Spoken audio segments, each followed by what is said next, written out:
me regarde pas. C'est le seul ordre qu'Izanami lui avait donné. Mais dans l'obscurité du Yomi, Izanagi n'entend plus rien. Le silence dure.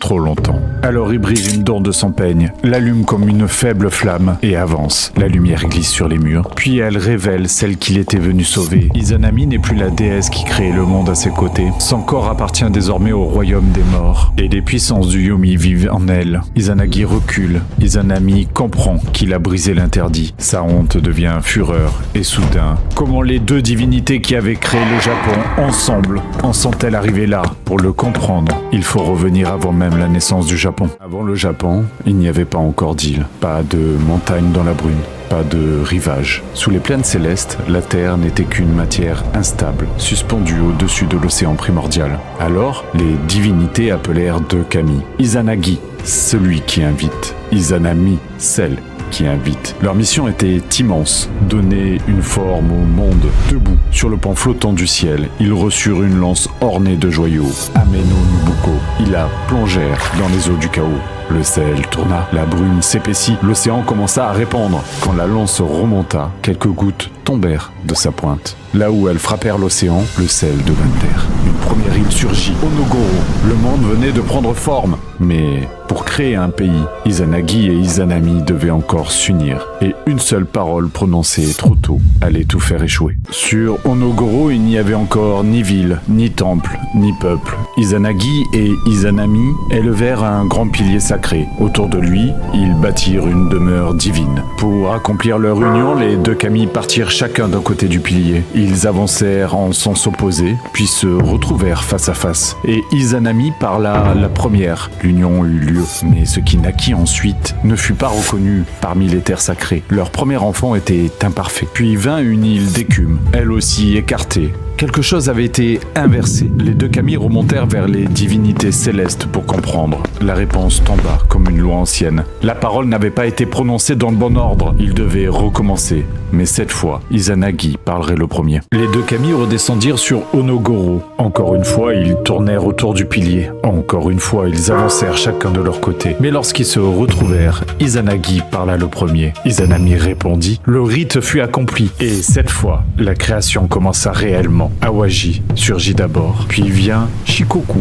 Kyushu, Yamato et les grandes terres mythiques du Japon. Les mers se dessinèrent autour d'elles, les montagnes se dressèrent dans la brume. Chaque île portait un nom, une place, une présence. Le Japon n'était plus une promesse, il devenait un pays sacré, né de l'union de deux kami. Mais créer les îles ne suffisait pas, il fallait encore donner au monde ses forces, ses souffles et ses esprits. Et parmi tous les dieux qui allaient naître, l'un d'eux porterait une puissance capable de détruire sa propre mer. Après les îles, vers les kami. Le monde n'était plus seulement une terre posée sur l'océan. Il commençait à respirer. La mer reçut sa puissance, les rivières trouvèrent leur chemin. Le vent se leva entre les montagnes. Les arbres dressèrent leurs branches vers le ciel. Les récoltes promirent la vie aux générations futures. Chaque force du monde reçut un nom et une présence. Ce qui était vide devint habité. Ce qui était silencieux devint sacré. Le Japon mythique n'était plus seulement une terre. Il devenait un immense sanctuaire vivant. Mais dans les anciens récits, créer n'est jamais sans danger. Donner naissance au monde, c'est aussi faire apparaître les forces impossibles à contrôler. Et parmi tous les kami, l'un ne naquit pas comme une lumière douce, il naquit comme une brûlure. Son nom était Kagutsushi, le dieu du feu. Dès son premier souffle, la création bascula, car le feu qu'Izanami venait de mettre au monde allait se retourner contre elle. Quand Kagutsushi vint au monde, son feu consuma Izanami. La déesse qui avait donné naissance aux îles et aux dieux fut brûlée par son propre enfant. Même dans sa souffrance, de nouveaux kami apparurent, mais Izanami ne pouvait pas survivre. Elle quitta le monde des vivants et descendit au Yomi.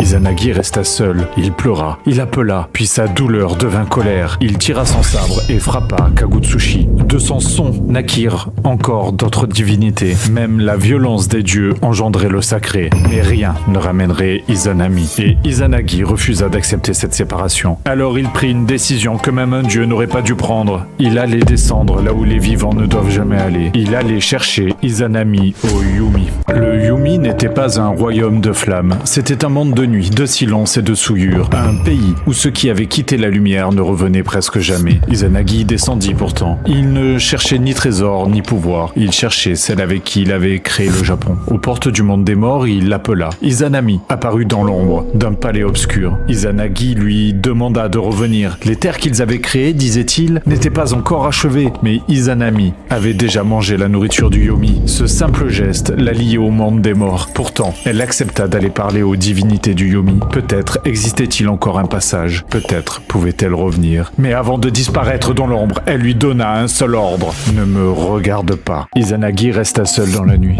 Il attendit. Au début, il croyait encore qu'Izanami allait revenir. Puis le silence devint long, trop long. Chaque instant pesait comme une pierre. L'amour se mêlait à la peur, l'espoir se mêlait au doute. Pourquoi ne revenait-elle pas? Que se passait-il derrière les portes du palais? Et surtout, que cherchait-elle à cacher? Dans les mythes, l'interdit n'existe jamais vraiment par hasard. Il marque la limite entre ce que les vivants peuvent supporter et ce qu'ils ne doivent jamais voir. Izanagi finit par ne plus attendre. Il brisa une dent de son peigne. Il alluma comme une faible lumière, puis il entra. La flamme trembla dans sa main. Elle glissa dans l'obscurité et ce qu'elle révéla détruisit définitivement tout espoir de retour. La lumière atteignit Izanami, mais ce qu'Izanagi vit n'était plus la déesse lumineuse qui se tenait avec lui sur Onogoro. Son corps appartenait désormais au royaume des morts. La corruption l'avait saisi. Les puissances du Yomi prirent possession de son âme. Les tonnerres de ce monde obscur résidaient en elle. Izanagi comprit qu'il n'avait pas seulement regardé son épouse, il avait regardé la vérité de la mort, et cette vérité ne pouvait plus être effacée. Izanami vit qu'il avait brisé l'interdit. Sa honte devint fureur, sa voix changea. Elle ordonna aux créatures de Yomi de le poursuivre. Izanagi se retourna et courut, car maintenant il ne s'agissait plus seulement de quitter le monde des morts. Le monde des morts l'avait vu lui aussi. Izanagi courut dans les ténèbres. Derrière lui, les créatures du Yomi se lancèrent à sa poursuite. La frontière entre les vivants et les morts se refermait à chaque pas. Il jeta derrière lui des objets sacrés. Ils se transformèrent. Les créatures ralentirent, mais la chasse continua. Alors Izanagi atteignit un passage où se trouvaient des pêches. Il les saisit et les lança contre ceux qui le poursuivaient. Les forces du Yomi reculèrent. Pour un instant, le chemin s'ouvrit. Izanagi sentit l'air changer. La lumière du monde des vivants n'était plus très loin. Mais la dernière poursuivante n'était pas un monstre, c'était Izanami elle-même. Et si elle franchissait le passage, plus rien ne séparerait les vivants des morts. Izanagi comprit qu'il ne pouvait plus sauver Izanami.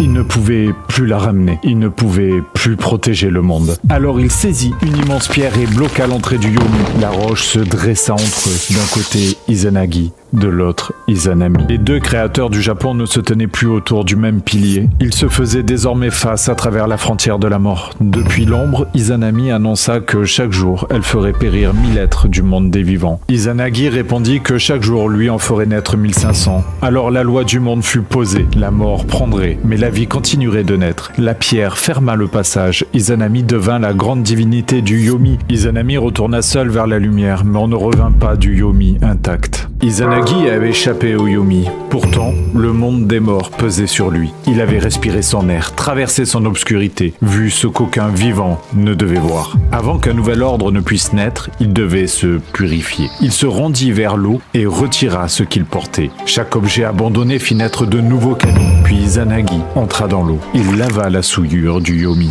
Il plongea, il remonta. Il purifia son corps, son souffle et sa présence. Mais ce rite n'allait pas seulement effacer l'impureté. Il allait donner naissance au plus grand kami du Japon. Après la nuit du Yomi, une nouvelle lumière se préparait, et elle apparaîtrait, même dans le regard d'Izanagi. Lorsqu'Izanagi lava son œil gauche, Amaterasu apparut, la grande déesse du soleil. Lorsqu'il lava son œil droit, Tsukuyomi vint au monde, le dieu de la lune. Et lorsqu'il lava son nez, Susanoo naquit à son tour, le dieu des tempêtes et de la mer. Après l'horreur du Yomi, la lumière revenait. Izanagi confia le ciel à Amaterasu, la nuit à Tsukuyomi et la mer à Susanoo. Le monde avait traversé le chaos, la création, l'amour, la perte et la peur. Et maintenant, il recevait ses souverains célestes. Mais le prix de cet ordre restait gravé dans la pierre du Yomi, car ces dieux étaient nés après qu'Izanagi eut traversé la mort et accepté qu'il ne pouvait pas reprendre celle qu'il aimait. Izanagi Izanagi et Izanami avaient créé le Japon ensemble. Ils avaient fait surgir les îles, donné naissance aux kami et transformé le chaos en monde vivant. Mais leur séparation posa une autre loi. Pour que les vivants continuent d'exister, la porte du Yomi devait rester fermée. La mort prendrait 1000 vies chaque jour. La vie répondrait par 1500 naissances. Puis l'eau purifia Izanagi et de son retour naquirent le soleil, la lune et la tempête. Cette légende ne raconte donc pas seulement la naissance du Japon, elle raconte le prix de toute création. Un monde né du chaos, brisé par la perte, puis relevé par la lumière, car même les dieux ne peuvent pas annuler la mort, et même après la porte du Yomi, le soleil finit par se lever.